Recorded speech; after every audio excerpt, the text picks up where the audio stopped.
Mayors of 3 of the country's biggest cities now say their areas are almost at capacity for handling the surge of migrants currently pouring over the U.S.-Mexico border. The mayors of New York City, Denver, and Chicago have all pleaded with federal authorities for assistance as the border sees a record number of crossings.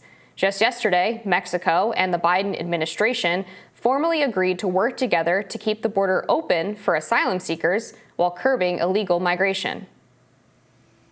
New York City Mayor Eric Adams shared this video to address constituents on the matter just yesterday. Let's watch. We're seeing the erosion of the quality of life that we've improved on in such a short period of time of this administration. And we have been impacted. For many months, we were able to keep the visualization of this crisis from hitting our streets, but we have reached a breaking point. We're no longer able to do that because of the volume in numbers. Just last week, we had 3,900 people that arrived here. We are averaging anywhere from 2,500 to close to 4,000 a week. And if you do the math, you see that's 8,000 every 2 weeks, potentially 16,000 a month that we must feed, clothe, house, educate children, and all the services that you would give a normal adult. And we're seeing that play out on our streets of New York. And that is what the breaking point looks like, what we are experiencing right now. The Biden administration, meanwhile, warned Texas that it will sue the state if it implements a strict immigration law that would empower state and local law enforcement to arrest, jail, and prosecute migrants suspected of crossing illegally. So Mayor Eric Adams just had this executive order passed to essentially tell the state of Texas, you have to give us 32 hours notice and you can't have buses of migrants coming into the state, any hours outside of 8 a.m. and 12 noon so that, they can process them. Seems like a reasonable executive order, seems like good cooperation between states. But all in all, this isn't an issue that can be resolved by the governor of any particular state, by any mayors, by law enforcement. This is something that needs to be resolved by Congress, because I see migration wholly as an economic consideration. There needs to be the proper, policies in place and systems in place to process people coming into the United States legally who want to work here. And there really isn't one. When I see the influx of migrants into New York City and New York officials saying, we have to pay for 19,300 plane tickets for migrants seeking to go across the country, are we sure that there is a job for them there? Are we sure that there is a pathway for them to leave a sustainable life? Or are they going to be sucked into what I think many conservatives fear, and which is a legitimate fear, the informal economy, and seeking to meet their most basic needs through committing crimes and doing all kinds of work on the streets of the United States?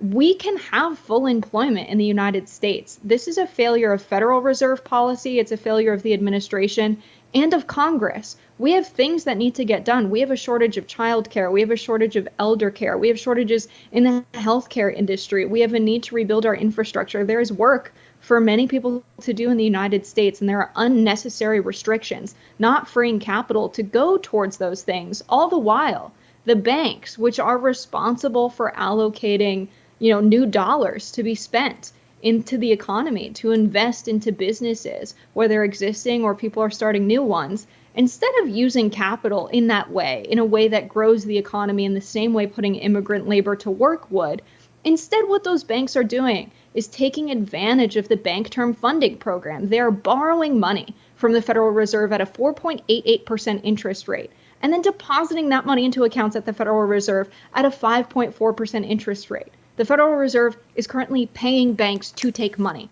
to the tune of $255 billion in the 2 weeks we just had in December. That's absurd. Banks in the United States should be investing in businesses. They should be loaning that money out so that our economy grows. And right now, every single person that's struggling with inflation is a victim of banks irresponsibly using their power. They've been tasked with money creation. They've been doing a bad job. Everyone hurts from that. All of the workers that are struggling to make ends meet are struggling because of that. And the migrants seeking to labor in the United States and start a life. And now, governors and mayors are overwhelmed with the amount of migrants they don't have jobs for. Yeah, I think border security should be the first consideration, because at that point, it would be a lot easier, first of all, to process the people who are coming to the United States who right now are not being properly screened and somehow are being put on airplanes and other forms of transportation to move about the country on the expense of taxpayers, despite the fact that we seemingly don't have much idea of who these people are. There have been multiple instances in the dozens of people on terror watch lists actually making their way across the southern border. And we have people not just coming from Mexico, Guatemala, Honduras, but people who actually fly into Central and South America, as well as the northern border that we share with Canada, in order to cross there because they believe it would be easier than trying to enter the country through legal means or through some other method. So border security to me is number one. There are obviously legal pathways already for people to be able to work in the United States, whether seasonally or on some kind of other visa program. Some of my coworkers do it from London. I work for The Spectator. We are fundamentally a British company, and they all get work permits to come work here.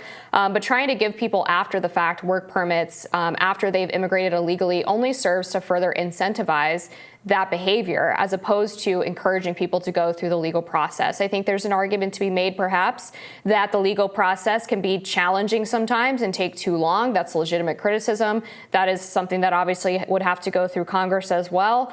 But I think there's always been this attempt at deal making between Republicans and Democrats, where Democrats say, well, we'll give you border security, but first you have to give everyone who's here amnesty and you have to reform the immigration system. And they've been hoodwinked because the Democrats don't want to do border security. So the idea that they wouldn't secure the border first, I think it's frankly ridiculous.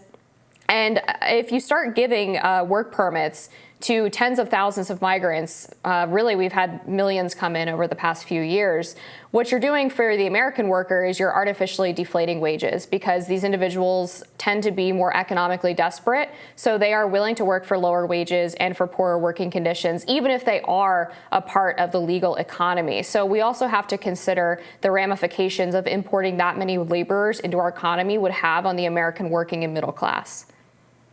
Yeah, I think, keeping the federal minimum wage high is a good stopgap for that. Having the Federal Reserve, consistently have a population of people unemployed is really the policy that's kept wages low for so long, since the 70s, when we saw wages begin to stagnate. That's also when they adopted the non-accelerationary inflationary rate of unemployment. So they decided that at this magical figure that they don't have any real math or economics to back up, no data that shows this figure is absolutely what it should be. Jerome Powell has admitted this on the floor of the House. But they decide, not more than 4.5% should be, unemployed. If more than this is unemployed, it's unnecessary. But if we have, unemployment numbers too low, we're going to see inflation skyrocket, which is ridiculous. That's absolutely not how it works. If more people are working, they're producing more. There's more things for people to buy, who are then earning money in their jobs and then going on to purchase things. This concern that if more people are working, demand will be uncontrollable is ridiculous. And we haven't really seen this figure stand the test of time. We've seen Jerome Powell say, you know what, we've actually gotten this figure wrong, which means that there's a population of people unnecessarily unemployed, people desperate for work, who are willing to, like you said, like many migrants, take jobs at incredibly low wages. It is true that many migrants are willing to work for less, but we also have this case of workers intentionally made desperate by American policy that is keeping wages low. And since the 1970s, we've seen inflation-adjusted wages be stagnant while profits are incredibly high. They can afford to pay workers more, but they're choosing not to, and they don't have to thanks to this policy. So there's all kinds of reasons why wages are low, but I think I want to go back to the fear around border security. So many Democrats don't want to talk about border security, and there's an idea that all border security means is militarizing the border, when really that's what they're going to do in Texas. That's what the governor's going to do in Texas. That's what they're trying to do with this law.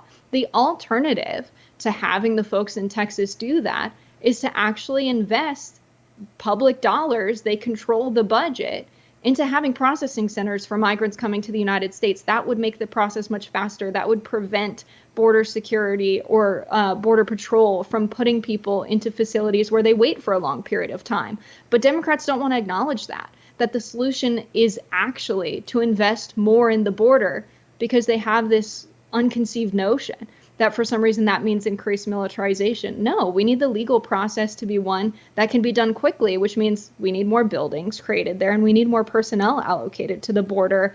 And there's no really good reason why Democrats aren't writing legislation to do that.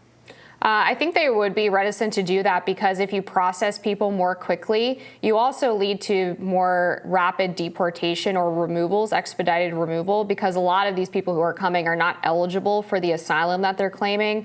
So if you speed up the court processes, you end up basically just having to send these people back. And I think what the Democrats want is for them to come in without processing so that they can already be in the country and not have to worry about a court date, but we probably have to agree to disagree on that one. We'll be back with more Rising after this.